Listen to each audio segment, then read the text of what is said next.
السلام علیکم ورحمۃ اللہ وبرکاتہ نحمدہ ونصلی علی رسولہ الکریم اما بعد فاعوذ باللہ من الشیطان الرجیم قال اللہ تعالی فی القرآن المجید بسم اللہ الرحمن الرحیم یا ایہا الذین آمنوا اتقوا اللہ حق تقاتہ ولا تموتن الا وانتم مسلمون وقال النبی صلی اللہ علیہ وسلم بلغوا انی ولو آیا او کما قال۔ ہر قسم کی حمد و ثنا اللہ سبحانہ و تعالیٰ کے لیے جو کل کائنات کا خالق ہے، مالک ہے، رازق ہے، داتا، گنج بخش، رنج بخش، غریب نواز اور غوث اعظم ہے، کائنات کے ذرے ذرے کا دستگیر ہے، فعال لما یرید ہے، نحن اقرب الیہ من حبل الورید ہے، جس کی ذات صفات کمالات کے اندر کوئی بھی شریک نہیں، ازل سے اکیلا ہے، ابد تک اکیلا رہے گا، اور کل قیامت کے دن اس اکیلے حکمراں کی حکمرانی ہوگی۔ ان گنت لا تعداد درود و سلام سرور کائنات، فخر موجودات، سرکار دو عالم، امام الانبیاء، شمس الضحیٰ، والی بطحا، سرچشمہ رشد و ہدا، منبع مہر و وفا میرے اور آپ کے پیر و مرشد جناب محمد رسول اللہ صلی اللہ علیہ وسلم کی ذات اقدس پر اللہ سبحانہ و تعالیٰ کا بے حد فضل اور خاص احسان ہے کہ اس نے ہمیں ایک مرتبہ پھر اس بابرکت نورانی اور مقصدی مجلس میں جمع فرمایا ہے۔ یہ نورانی اور مقصدی مجلس صرف بیٹھنے، سننے یا الفاظ یاد کرنے کا نام نہیں، بلکہ دلوں کو بیدار کرنے، سوچ کو درست سمت دینے اور اعمال کو سنوارنے کا نام ہے۔ یہاں ہم دین کو صرف معلومات کے طور پر نہیں پڑھتے یا سیکھتے، بلکہ ہدایت کے طور پر سیکھتے ہیں، تاکہ جو بات کانوں تک آئے وہ دل میں اترے، اور جو دل میں اترے وہ کردار میں ڈل جائے۔ علم کی اصل قدر اسی وقت سامنے آتی ہے جب وہ عمل کی شکل اختیار کر لے، اور عمل کی خوبصورتی تب ہے جب وہ سنت کے مطابق ہو۔ تو آپ اس لحاظ سے خوش قسمت ہیں کہ اللہ سبحانہ و تعالیٰ نے آپ کو اس مجلس کا حصہ بنایا ہے، اور اللہ تعالیٰ کی طرف سے یہ خاص عنایت ہے۔ تو بڑھتے ہیں اپنے لیسن کی جانب۔ باب نمبر ہمارا 84 ہے، لقطہ یعنی گری پڑی چیزوں کے حوالے سے۔ حدیث نمبر 286 ہے، 286۔ بسم اللہ الرحمن الرحیم۔ عن زید بن خالد الجہنی رضی اللہ تعالی عنہ قال سئل رسول اللہ صلی اللہ علیہ وسلم عن لقطة الذهب والورق فقال اعرف وقاءها او افاسها ثم عرفها سنة فإن لم تعرف فاستفقها وَلْتَكُنْ وَدِيعَةً عِنْدَكَ فَإِنْ جَاءَ طَالِبُهَا يَوْمًا مِنَ الدَّهْرِ فَأَدِّهَا إِلَيْهِ وَاسْأَلْهُ عَنْ زَالَةِ الْإِبِلِ فَقَالَ مَا لَكَ وَمَا لَهَا دَاهَا فَإِنَّ مَعَهَا حِذَاءَهَا وَسِقَاءَهَا تَرِدُ الْمَاءَ وَتَأْكُلُ الشَّجَرَ حَتَّى يَجِدَهَا رَبُّهَا وَاسْأَلَهُ عَنِ الشَّاةِ فَقَالَ خُذْهَا فَإِنَّ هِيَ لَكَ أَوْ لِأَخِيكَ أَوْ لِلذِّئْبِ۔ حضرت زید بن خالد جہنی رضی اللہ تعالیٰ عنہ سے روایت ہے، کہتے ہیں نبی علیہ الصلاۃ والسلام سے گرے پڑے سونے اور چاندی کے بارے میں پوچھا گیا۔ آپ نے ارشاد فرمایا کہ اس کی رسی یا تھیلی کو اچھی طرح سے پہچان لے، پھر سال بھر اس کی منادی کر یعنی اعلان کر سال بھر۔ اگر وہ پہچانا نہ جائے یعنی اسے کوئی وصول کرنے والا نہ آئے تو پھر اسے خرچ کر لے، لیکن یہ تیرے پاس امانت ہے، اگر زمانے بھر میں کسی دن اس کا طالب آ جائے تو اسے ادا کر۔ پھر آپ سے سائل نے گم شدہ اونٹ کے بارے میں پوچھا تو آپ نے ارشاد فرمایا تجھے اس سے کیا واسطہ ہے، اس کو رہنے دو، اس کا جوتا اور اس کا مشکیزہ اس کے ساتھ ہے، یعنی وہ پانی بھی پی سکتا ہے، درختوں سے اپنا پیٹ بھی بھر سکتا ہے، اس کا مالک خود اسے تلاش کر لے گا۔ پھر اس نے آپ سے بکری کے بارے میں پوچھا، آپ نے فرمایا یہ تیرے لیے ہے یا تیرے کسی دوسرے بھائی کے لیے ہے یا پھر بیریے کے لیے ہے۔ حدیث کا مفہوم یہ ہے کہ ایک شخص نے نبی علیہ الصلوۃ والسلام سے سوال کیا کہ اگر کسی کو کوئی گم شدہ سونا یا چاندی، اونٹ یا بکری ملے تو وہ اسے کیا کرے، یعنی اس کو مل جاتی ہے، کسی کی چیز گم ہو جاتی ہے سونا چاندی میں سے یا اونٹ یا بکری وغیرہ میں سے، تو اسے وہ کیا کرے۔ تو آپ نے ارشاد فرمایا کہ سونا چاندی جس تھیلی میں ہو اس تھیلی کے منہ کو جس رسی سے باندھا گیا ہے اس کو اچھی طرح ذہن نشین کر لیا جائے. یہاں وہ سونے کی چین ہے اس کا یعنی ڈیزائن کیا ہے اس حوالے سے اس کی اچھی طرح جو ہے یعنی جان پہچان کر لی جائے کہ اس کا رنگ وغیرہ کیسا ہے. پھر اس کا اعلان کیا جائے. اگر کوئی اس کو وصول کرنے کے لیے آئے تو اسے تھیلی کے رنگ رسی کی کیفیت کا یعنی بارے میں پوچھا جائے. اگر وہ صحیح بتا دے تو وہ تھیلی اس کے سپرد کر دی جائے یعنی علامات پوچھی جائیں. ورنہ اسے 1 سال تک یعنی مشتہر کیا جائے. 1 سال تک جو ہے وہ اعلان کیا جائے کہ مجھے فلاں چیز ملی ہے. اگر کسی کی ہے تو وہ نشانیاں بتا کے لے سکتا ہے یعنی 1 سال تک اس کا اعلان کرے. پبلک پلیس پہ یا مجمع عام میں، بازاروں میں، مساجد کے دروازوں پر یا اخبارات اور دیگر ذرائع ابلاغ میں اس کے اعلانات کروائے جائیں. اب جدید دور ہے، جدید ٹیکنالوجی ہے، سوشل میڈیا کے ذریعے اس کی تشہیر کرے ہوئے مجھے فلاں چیز جو ہے وہ گم شدہ ملی ہے. اگر کسی کی ہے تو وہ نشانیاں بتلا کے لے سکتا ہے. اگر پورے سال میں کوئی بھی اس کا دعویٰ دار نہ آئے یعنی کوئی بھی جو ہے وہ لینے والا نہ آئے تو جس شخص کو وہ چیز ملی ہے وہ اسے ذاتی استعمال میں لا سکتا ہے. یعنی 1 سال گزرنے کے بعد اعلانات کرنے کے بعد پھر بھی کوئی نہیں لینے آتا پھر جو ہے وہ اس کو استعمال میں لا سکتا ہے. لیکن اگر اس کی زندگی میں اس کا اصلی مالک اس کے پاس پہنچ گیا یعنی سال گزر گیا وہ چیز استعمال کر رہا ہے تو پھر زندگی میں کبھی اس کا مالک اس کے پاس آ جاتا ہے تو اور اس نے اپنی چیز کا مطالبہ کر دی ہے تو اسے جو ہے وہ ادا کرنی ہوگی کیونکہ اس کے پاس یہ امانت کی حیثیت سے ہے. ہاں اگر کسی کا اونٹ گم ہو جائے تو اسے آزاد رہنے دیا جائے. اگر کسی کا اونٹ یعنی گم ہے تو اسے نہ پکڑا جائے کیونکہ اس کو پکڑ کر اپنے استعمال میں نہ لایا جائے کیونکہ اس میں اپنی حفاظت کی صلاحیت موجود ہے. یعنی وہ خود جو ہے وہ کھا پی سکتا ہے، پانی وغیرہ پی سکتا ہے. تو چھوٹے جانوروں سے اسے کوئی خطرہ نہیں ہے. کھانے پینے کا وہ خوب ذخیرہ کر لیتا ہے یعنی پانی بھی کافی دنوں تک یعنی اپنے اندر جو ہے وہ سٹور کر لیتا ہے اپنے اسٹومک میں. اسی طرح اسے آزاد رہنے دیا جائے تاکہ اس کا مالک خود جو ہے اسے پکڑ لے گا. البتہ بکری کے بارے میں آپ علیہ السلام نے فرمایا یہ کمزور جانور ہوتا ہے. اگر وہ گم ہو جائے تو اسے پکڑ لیا جائے تاکہ جی تو بات ہو رہی تھی کہ بکری کے حوالے سے کہ اگر یعنی کیونکہ وہ کمزور جانور ہوتا ہے اگر وہ گم ہو جائے تو اسے یعنی پکڑ لیا جائے تاکہ محفوظ ہو جائے. جب اس کا مالک پہنچ جائے تو اس کے حوالے کر دی جائے. تو اس حدیث سے یہ احکام نکلتے ہیں کہ اگر کسی شخص کو گری پری کوئی چیز یعنی دکھائی دے تو اس کی حفاظت کے پیش نظر اسے اٹھا لینا مستحب عمل ہے. دوسری یہ کہ گری پری چیز اٹھانے والا 1 سال تک اسے اپنے ذاتی استعمال میں نہیں لا سکتا یعنی 1 سال جو ہے اسے استعمال کرنے کی اجازت نہیں ہے. اور تیسری یہ کہ گری پری چیز اٹھانے والے کی ذمہ داری ہے کہ وہ سال بھر اس کا اعلان کرے تاکہ اس چیز کا مالک اس سے وصول کر لے. اسی طرح سال بھر اعلان کرنے کے باوجود اگر اس کا مالک وصول کرنے کے لیے نہیں پہنچتا تو وہ اسے اپنے ذاتی استعمال میں لا سکتا ہے. لیکن اگر اس کی زندگی میں اس چیز کا مالک اس کے پاس آ گیا تو اسے اتنی ہی مالیت کی چیز ادا کرنا پڑے گی.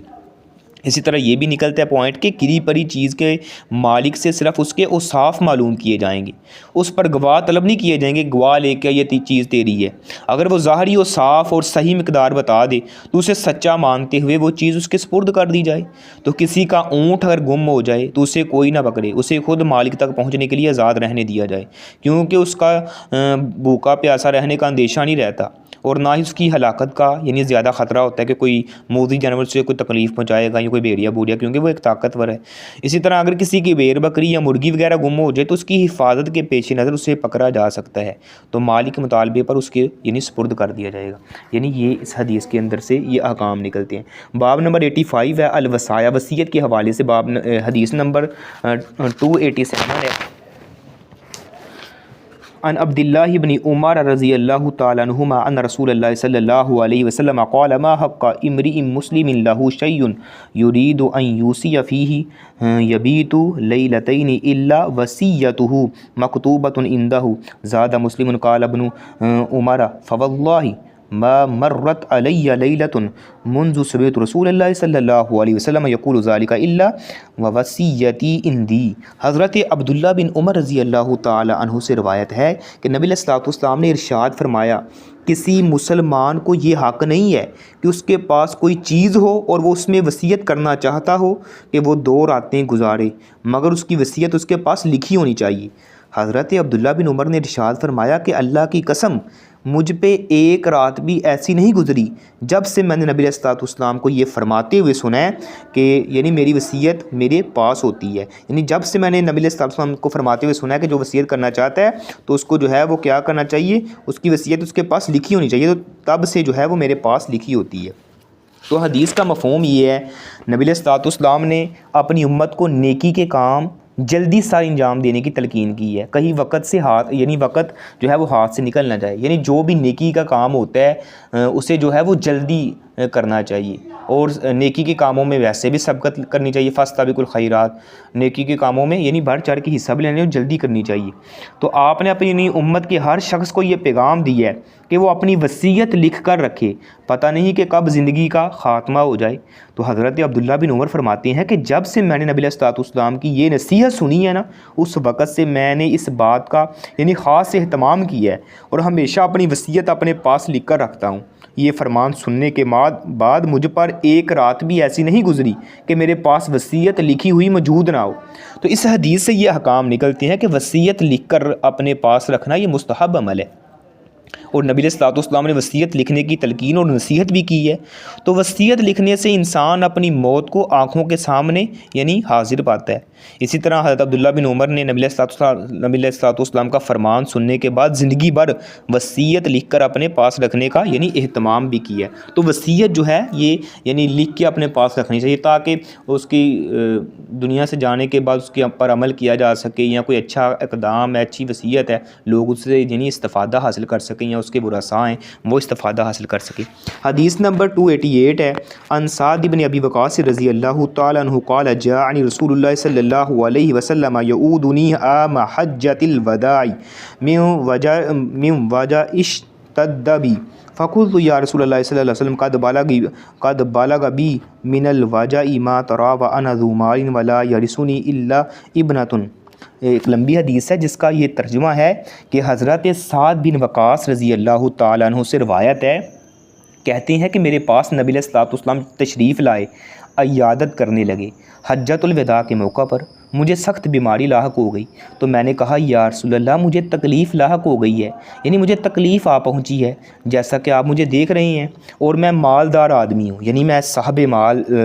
مالدار ہوں، اور میری وارث جو ہے وہ صرف میری ایک بیٹی ہے، یعنی میری وراثت میں جس کو حصہ ملے گا وہ صرف میری ایک بیٹی ہے، کیا میں اپنا 2/3 مال صدقہ کر دوں؟ یعنی اگر وراثت کے 3 حصے کیے جائیں تو 2 حصے میں اللہ کے راہ میں صدقہ کر دیتا ہوں، ایک حصہ میری بیٹی کو مل جائے گا۔ آپ نے فرمایا نہیں۔ میں نے عرض کی کہ نصف یا رسول اللہ، فرمایا میں نے عرض کی کہ نہیں، یعنی کہتے ہیں پھر میں 2 حصے یعنی ایسے کرتا ہوں کہ نصف جو ہے آدھا اپنی بیٹی کے لیے مال چھوڑ جاؤں گا، آدھا اللہ کے راہ میں صدقہ کر دیتا ہوں۔ آپ نے فرمایا نہیں۔ اس نے کہا پھر 1/3، آپ نے ارشاد فرمایا ہاں 1/3 بہت ہے، تم اپنے ورثاء کو غنی چھوڑ جاؤ، یہ اس سے بہتر، یعنی مال کے 3 حصے کرو تو اس میں سے یعنی 1 حصہ صدقہ میں کر سکتا ہوں۔ تو آپ نے فرمایا یہ بھی بہت زیادہ ہے، تو آپ نے فرمایا کہ اپنی اولاد اپنے ورثاء کو غنی چھوڑ کے جاؤ، اس سے بہتر ہے کہ تم ان کو فقیر چھوڑ کے جاؤ کہ وہ لوگوں کے سامنے ہاتھ پھیلاتے پھریں۔ اور یاد رکھو تم جب بھی اللہ کی رضامندی حاصل کرنے کے لیے مال خرچ کرو گے نا، تمہیں اس کا بھی ثواب ملے گا، حتیٰ کہ اس لقمے کا بھی ثواب ملے گا جو تم اپنی بیوی کے منہ میں ڈالو گے۔ کہتے ہیں کہ میں نے عرض کی یا رسول اللہ صلی اللہ علیہ وسلم کیا میں اپنے ساتھیوں سے پیچھے رہ جاؤں گا؟ آپ نے فرمایا تم ہرگز پیچھے نہیں رہو گے، تم اللہ تعالیٰ کی یعنی خوشنودی حاصل کرنے کے لیے کوئی کام کرو گے، مگر اس سے تمہارا جو ہے وہ درجہ جو ہے وہ بڑھ جائے گا اور تمہیں بلند درجہ حاصل ہوگا، اور شاید تم باقی رہو گے یہاں تک کہ بہت سے لوگ تم سے فائدہ اٹھائیں گے اور دوسرے بہت سے لوگ نقصان اٹھائیں گے۔ آپ نے دعا کی اے اللہ میرے صحابیوں کی ہجرت کو قائم رکھ اور انہیں ایڑیوں کے بل واپس نہ کر، لیکن سعد بن خولہ جو ہے وہ قابل رحم ہے۔ نبی علیہ الصلوۃ والسلام اس پر اس لیے ترس کھاتے تھے کہ وہ واپس آ کر مکہ میں فوت ہوا تھا۔ تو اس حدیث کا مفہوم یہ ہے کہ حجۃ الوداع کے موقع پر حضرت سعد بن ابی وقاص رضی اللہ تعالیٰ عنہ جو ہیں وہ شدید بیمار پر ہو گئے۔ نبی علیہ الصلوۃ والسلام آپ کی تیمارداری کے لیے تشریف لاتے ہیں، چونکہ یہ مالدار صحابہ کرام میں سے تھے، تو انہوں نے نا خدمت اقدس میں عرض کیا یا رسول اللہ میری صرف ایک بیٹی ہے جو میری وارث ہے، میرے پاس مال و دولت بہت زیادہ ہے، کیا میں اپنے مال کا 2/3 اللہ کی راہ میں صدقہ کر دوں؟ آپ نے فرمایا نہیں۔ عرض کی کیا نصف مال اللہ کی راہ میں خرچ کرنے کی اجازت ہے؟ فرمایا نہیں۔ عرض کی کیا 1/3 مال صدقہ کرنے کی اجازت ہے؟ آپ نے ارشاد فرمایا ہاں 1/3 مال اللہ کی راہ میں صدقہ کر سکتے ہو، اور یہ بہت ہے، یعنی یہ بھی بہت زیادہ ہے۔ انسان دنیا سے رخصت ہو تو ایسی صورت ہونی چاہیے کہ اولاد فقر و فاقے کی بنا پر لوگوں کے سامنے ہاتھ پھیلاتی نہ پھرے، ان کے لیے اتنا جو ہے اثاثہ یعنی باعزت زندگی بسر کر سکے، اتنا اثاثہ چھوڑ کے جاؤ کہ وہ باعزت زندگی جو ہے وہ بسر کر سکیں۔ تو حضرت سعد بن ابی وقاص کے سینے پر ہاتھ رکھ کر نبی علیہ الصلوۃ والسلام نے اس کے لیے درازی عمر کی دعا کی کہ حضرت سعد نے آپ کے ہاتھوں کی ٹھنڈک اپنے سینے میں محسوس کی اور شفا یاب ہوئے، بھرپور زندگی بسر کی، پھر مزید شادیاں بھی کی اور ان سے اولاد بھی میسر آئی۔ اس موقع پر نبی علیہ الصلوۃ والسلام نے اپنے جملہ صحابہ یعنی تمام صحابہ کے حق میں یہ دعا کی تھی، الہی میرے صحابہ کی ہجرت کو قائم و دائم رکھ۔ تو اس حدیث سے یہ حکام نکلتے ہیں کہ بیمار کی تیمارداری کرنا مستحب عمل ہے، یعنی اگر کوئی بیمار ہے اس کی تیمارداری کرنا مستحب عمل ہے، اور اتنا عظیم عمل ہے۔ نبی علیہ الصلوۃ والسلام کی ایک حدیث میں آتا ہے کہ اگر کوئی صبح کے وقت اپنے بھائی کی تیمارداری کے لیے جاتا ہے تو شام تک 70,000 فرشتے اس کے لیے مغفرت کی دعائیں کرتی ہیں۔ اگر کوئی شام کو جاتا ہے تو صبح تک 70,000 فرشتے اس کے لیے مغفرت کی دعائیں کرتے ہیں، یعنی بڑا عظیم عمل ہے، اور وہ ایسے ہی ہے جیسے یعنی جنت کے باغوں میں سیر کر رہا ہے جب تک وہ وہاں پہ رہتے ہیں۔ تو دوسرا حکام یہ نکلتا ہے کہ بیماری یا اپنی مرض کی شدت کا تذکرہ، جو بیمار ہوتا ہے وہ اپنی مرض کی جو شدت کا تذکرہ دوسرے کے سامنے کر سکتا ہے، بشرطے کہ شکوہ شکایت مقصود نہ ہو، یعنی شکوہ شکایت مقصود نہ ہو، اس طرح اپنی یعنی بیماری کا تذکرہ کسی سے کر سکتا ہے۔ اور یہ بھی احکام نکلتا ہے کہ علماء سے مشورہ طلب کرنا یا اپنے معاملات کے بارے میں فتویٰ حاصل کرنا یہ بھی اچھا عمل ہے۔ اسی طرح مال جمع کرنا جائز ہے بشرطے کہ شرعی طریقے سے ہو، حرام طریقے سے نہ ہو، حلال طریقے سے ہو۔ تو 1/3 یا اس سے کم مال اللہ کی راہ میں صدقہ کرنے کی وصیت کی جا سکتی ہے۔ اپنے سارے 2/3 یا آدھے مال کو اللہ کی راہ میں صدقہ کرنے کی وصیت کر کے اپنے ورثاء کو محروم کرنا یہ جائز نہیں ہے کہ انسان سب کچھ اللہ کے راہ میں قربان کر دے، اپنی اولاد کو جو ہے وہ یعنی فقیر چھوڑ کے جائے، وہ بعد میں لوگوں کے سامنے ہاتھ پھیلاتے پھریں، یہ کرنا جائز نہیں ہے۔ تو اولاد اور بیوی پر مال خرچ کرنا بھی عبادت ہے بشرطے کہ نیت نیک ہونی چاہیے۔ اگر کوئی ایک شہر سے اللہ تعالیٰ کی رضا اور اسلام کی سربلندی کے لیے ہجرت کر جائے تو پھر دوبارہ اس شہر میں آ کر آباد ہونا یہ بھی یعنی اچھا عمل ہے۔ تو نبی علیہ الصلوۃ والسلام نے حضرت سعد بن ابی وقاص کی تیمارداری کرتے ہوئے اسے یہ خوشخبری دی کہ آپ انشاءاللہ جو ہیں وہ شفا یاب بھی ہوں گے، اور بہت سے لوگ آپ سے فائدہ بھی اٹھائیں گے، اور دشمن کو آپ کے ہاتھوں نقصان بھی اٹھانا پڑے گا، یعنی یہ حکام نکلتی ہیں۔ اسی طرح حدیث نمبر 289 ہے، ان عبداللہ بن عباس رضی اللہ تعالی عنہما قال لو ان الناس غزوا من ثلث الى الربع فإن رسول اللہ صلی اللہ علیہ وسلم قال الثلث والثلث کثیر۔ حضرت عبداللہ بن عباس فرماتے ہیں کہ کاش لوگ چشم پوشی سے کام لیں، تیسرے حصے کی بجائے چوتھا حصہ صدقہ کریں، کیونکہ نبی علیہ الصلوۃ والسلام نے فرمایا تھا تیسرا حصہ صدقہ کر سکتے ہو لیکن تیسرا بھی زیادہ ہے۔ مفہوم یہ ہے کہ حضرت عبداللہ بن عباس چونکہ ایک بڑے ماہر عالم تھے اور مفسر قرآن بھی ہیں، دینی مسائل میں ان کی رائے جو ہے وہ بڑی جچی تلی ہوتی تھی، تو انہوں نے ثلث و ثلث کثیر سے اس بات کا استدلال کرتے ہوئے یہ رائے دی کہ وصیت چوتھائی مال کی ہونی چاہیے، یعنی چوتھا حصہ چاہیے کہ اللہ کے راہ میں صدقہ کیا جائے، کیونکہ نبی علیہ الصلوۃ والسلام نے حضرت سعد بن ابی وقاص کے استفسار پر یعنی ان کے بار بار سوال پر ثلث کو جو ہے وہ کثیر قرار دیتے ہوئے کہا کہ جو ہے وہ اس کے لیے ثلث مال کے بارے میں خرچ کرنے کی وصیت کی اجازت دی، کہ وہ زیادہ مال خرچ کرنے کے لیے یعنی وہ چاہتے تھے۔ تو اس سے احکام یہ نکلتے ہیں کہ ورثاء کو مال سے محروم کرنا جائز نہیں ہے۔ اپنے مال کے بارے میں 1/3 یا 1/4 خرچ کرنے کی وصیت کی جا سکتی ہے۔ حضرت عبداللہ بن عباس نے 1/4 کی وصیت کرنے کو ترجیح دی ہے، یعنی اگر کوئی چاہتا ہے کہ میں اپنا مال اللہ کے راستے میں قربان کروں، یعنی بعض اوقات ایسے ہوتا ہے نا کہ بندہ بڑھاپے میں آتا ہے تو یا اس کی اولاد کی طرف سے اس کو کوئی پریشانی یا تکلیف پہنچتی ہے، تو اس کا ہوتا ہے کہ اب میں ان کو کیوں وارث بنا کے جاؤں اپنی مال و دولت کا، میں اللہ کے راستے میں قربان کر کے جاتا ہوں۔ تو شریعت نے کہا ہے کہ آپ جو ہے یعنی اپنا مال اللہ کے راستے میں جو ہے وہ 1/3 جو ہے وہ خرچ کر سکتے ہو، اس سے زیادہ نہیں، کیونکہ اپنے ورثاء کو کنگال نہ چھوڑ کے جاؤ، فقیر نہ چھوڑ کے جاؤ، تو اتنا کر سکتے ہو۔ عبداللہ بن عباس وہ استدلال کرتی ہیں کہ چوتھا کرنا چاہیے، یہ 3/3 بھی بہت زیادہ ہے، نبی علیہ الصلوۃ والسلام کی حدیث سے استدلال کرتے ہیں۔ اسی طرح باب نمبر 86 ہے فرائض کے بارے میں، یعنی وراثت کے حوالے سے بات ہو رہی ہے۔ حدیث نمبر 290 ہے، ان عبداللہ بن عباس رضی اللہ تعالیٰ عنہما ان نبی صلی اللہ علیہ وسلم قال الحق الفرائض باہلیها فما بقی فلأولی رجل ذکر وفی روایت اقسیم المال بین اہل الفرائض علی کتاب اللہ فما ترکت الفرائض فلأولی رجل ذکر۔ حضرت عبداللہ بن عباس روایت کرتے ہیں کہ نبی علیہ السلام نے ارشاد فرمایا ورثہ کے حصے میں حقداروں کو پہنچاؤ، ورثہ کے حصے میں حقداروں کو پہنچاؤ اور جو کچھ بچ رہے وہ سب سے زیادہ قریبی مرد کو دو۔ اور ایک روایت میں ہے کہ مال اللہ کی کتاب کے مطابق وارثوں میں تقسیم کرو اور جو کچھ ورثہ سے بچ رہے وہ سب سے زیادہ قریبی مرد کو جو ہے وہ دو۔ اسی طرح اس حدیث کا مفہوم اگر دیکھا جائے تو نبی علیہ السلام نے وراثت کا مال تقسیم کرنے والوں کو یہ حکم دیا ہے کہ وہ مستحق ورثاء کے درمیان عدل و انصاف کی بنیاد پر ان کے حصے تقسیم کر دیں، جس کا جتنا حصہ بنتا ہے اسے ادا کرنے کے بعد جو مال باقی بچ جائے تو وہ میت کی جو سب سے زیادہ قریبی رشتہ دار ہیں مرد کو جو ہے وہ دیا جائے گا۔ تو شریعت نے، اسلام نے تمام جتنے بھی یعنی ورثاء ہیں ان کے حصے مقرر کیے ہیں کہ بیٹی کو کتنا ملے گا، بیٹے کو کتنا ملے گا، ایسے ہی جو ہے وہ آگے یعنی کیسے تقسیم ہوگا، بیوی کو کتنا ملے گا، تو ساری شریعت نے حصے جو ہیں وہ مقرر کیے ہوئے ہیں۔ تو وراثت کا مال ان کے حقداروں کو دینا یہ واجب ہے۔ تو تمام حقدار ورثاء میں مال تقسیم کرنے کے بعد جو بچ جائے اسے مرد کے سپرد کر دیا جائے جو میت کا سب سے زیادہ قریبی رشتہ دار ہو۔ اور ایک بات اور ذہن نشین کر لیں، ہم پتہ ہے کیا کرتے ہیں آج، یہ ہمارا معاشرہ پتہ ہے کیا کرتا ہے، وہ کہتا ہے کہ اپنی زندگی میں ہم جو ہے وہ وراثت کو تقسیم کر کے جائیں گے، بعد میں ہماری اولاد کے درمیان جو ہے یعنی وہ لڑائی جھگڑا نہ ہو تو ہم اپنی زندگی میں ہی جو ہے وہ اپنے بچوں میں وراثت کو تقسیم کر دیں گے، یہ اس کی ہے یہ اس کی ہے۔ تو یاد رکھیں شریعت کی روح سے دیکھا جائے، اگر دین کی روح سے دیکھا جائے نا تو جو وراثت ہوتی ہے وہ زندگی میں جو ہے وہ تقسیم نہیں ہوتی۔ وراثت تقسیم تب ہوتی ہے یعنی دنیا کے جانے سے بعد، یعنی اگر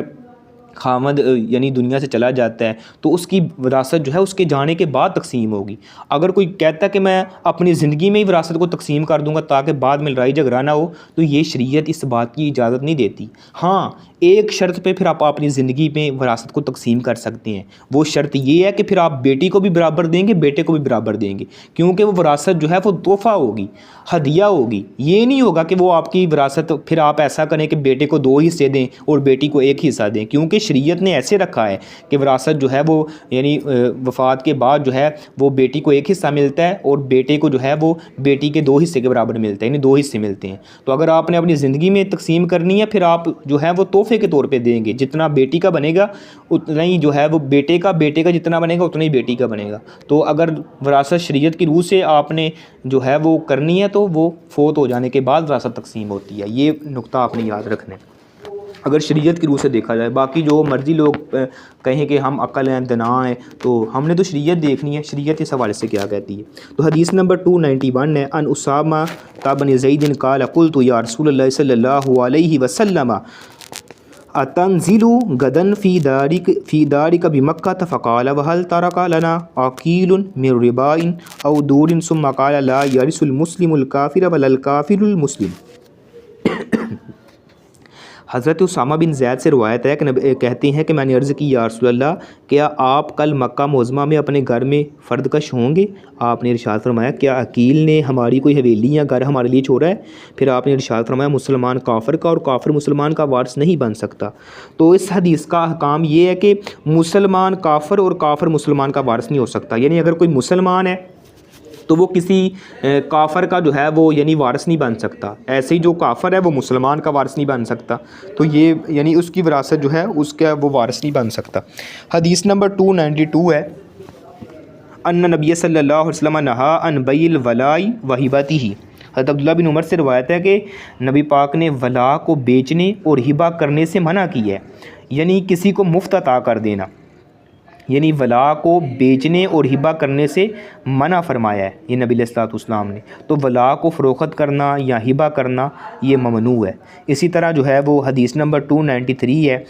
ولا کے بارے میں آتا ہے کہ ولا کسے کہتے ہیں، تو ولا کے بارے میں اگر بات کی جائے، ولا کا حق جو ہوتا ہے وہ آزاد کرنے والے کا ہے، یعنی آزاد کردہ غلام کی وراثت کا حق اس کا ہوگا جس نے اسے آزاد کیا ہے۔ یعنی ولا کی آپ کو سمجھ آ گئی ہوگی کہ ولا وہ ہوتا ہے جس غلام کو آزاد کر دیا جائے نا، تو جو اس کی وراثت ہوتی ہے نا، تو وہ اس کو ملے گی جس نے اس کو آزاد کیا ہے، اس کو ولا کہتے ہیں۔ حدیث نمبر 293 عن عائشہ رضی اللہ تعالی عنہ قالت كانت في بریرتی 3 سنن خیرت على زوجها حين اتقت واهدي لها لحم فدخل علي رسول الله صلی اللہ علیہ وسلم والبرمة على النار فدعا بطعام فأوتي بخبز ودام من إدام البيت فقال ألم أرى البرمة على النار فيها لحم فقالوا بلى يا رسول الله ذلك لحم تصدق به على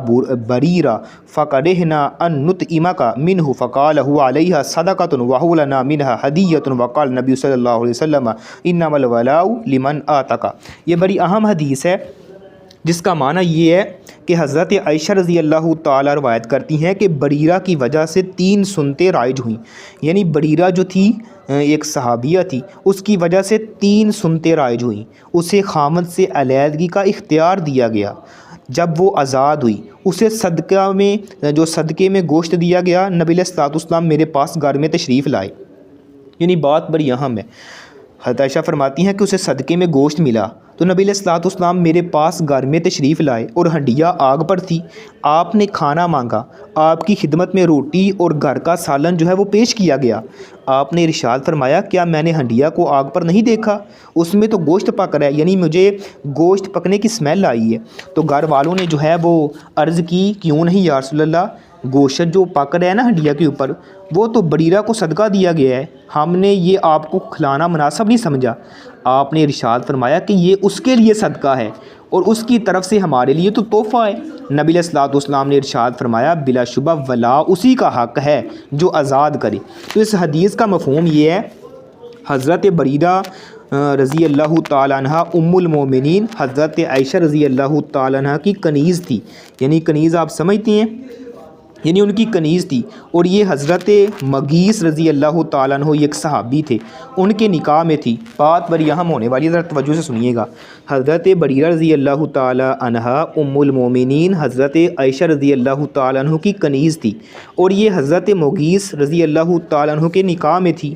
جب اسے آزاد کر دیا گیا تو اس نے اپنے خامد مغیث سے علیحدگی کا فیصلہ کر لیا، کیونکہ اس کا خامد بھی غلام تھا اور یہ بھی غلام تھی، لیکن اس کو جب آزاد کر دیا گیا نا تو اس نے اپنے خامد مغیث سے علیحدگی کا فیصلہ کر لیا کہ اب میں اس کے ساتھ نہیں رہنا چاہتی، کیونکہ وہ ابھی غلام تھا، تو اب یہ آزاد ہو گئے تو اس کو اختیار تھا، یا تو یعنی اس کے ساتھ رہ لے، اس کے ساتھ اپنا نکاح قائم رکھے یا اسے چھوڑ دے، اسے اختیار دیا گیا۔ تو وہ اس سے علیحدگی پر جو ہے وہ گامزدہ ہوا، یعنی جو وہ اس کا یعنی گھر والا تھا مغیث رضی اللہ تعالیٰ جو تھا، تو وہ اس سے علیحدگی پر گامزدہ ہوا اور آنسو بہانے لگا۔ 1 منٹ میں نا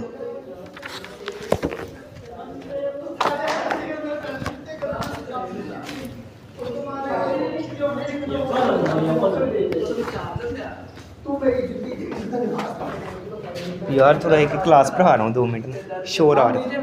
جی، ٹھیک۔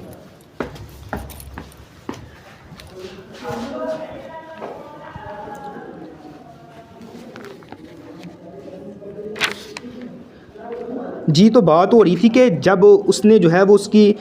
اس کا جو خامد تھا حضرت مغیث رضی اللہ تعالیٰ عنہ، وہ جو ہے اس کی علیحدگی پر جو ہے وہ غمزدہ ہوا اور آنسو بہانے لگا۔ نبی علیہ الصلوۃ والسلام کی اس کی حالت جو ہے وہ دیکھ کر بڑا ترس آیا، یعنی مفسرین محدثین بیان کرتے ہیں کہ وہ اتنا روتا تھا اس کی جدائی میں کہ اس کی جو ہے وہ آنکھوں کے اوپر حلقے وغیرہ پڑ گئے، اور اتنا وہ یعنی اس کی جدائی پر غمزدہ تھا۔ تو نبی علیہ الصلوۃ والسلام کو جو ہے اس پر ترس آیا۔ آپ نے حضرت بریرہ کو اپنے موقف پر نظر ثانی کے لیے کہا یعنی آپ نے حضرت مغیرہ جو تھے یا حضرت بریرہ رضی اللہ تعالیٰ عنہ تھی، اسے کہا بھئی اپنے فیصلے پر نظر ثانی کر، کیونکہ وہ بڑا غم زدہ ہے، وہ روتا ہے گلیوں میں ایسے جو ہے، تو مجھے جو ہے وہ اس کا رونا جو ہے وہ یعنی اچھا نہیں لگتا، یعنی مجھے جو ہے اس پر ترس آتا ہے۔ تو اس نے عرض کیا یا رسول اللہ یہ آپ کا حکم ہے یا مشورہ ہے؟ یعنی حضرت بریرہ نے فرمایا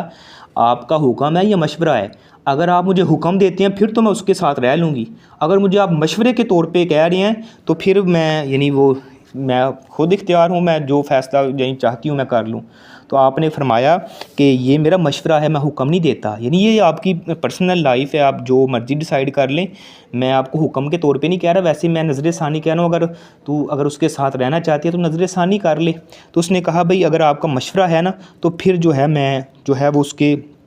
یعنی بغیر ہی رہوں گی، میں اس کے ساتھ نہیں رہنا چاہتی، تو یعنی میرے دل کو اچھا نہیں لگتا، اس لیے میں اس کی کما حقوق خدمت نہیں کر سکتی۔ تو یہ بات سن کر آپ نے یہ نکاح جو ہے فسخ کر دیا۔ اگر ٹھیک ہے بھئی اگر آپ نہیں رہنا چاہتی تو ٹھیک ہے، آپ کو جو ہے وہ اختیار ہے، آپ کا نکاح جو ہے وہ فسخ کر دیا گیا ہے۔ تو ایک دفعہ جب آپ گھر تشریف لائے،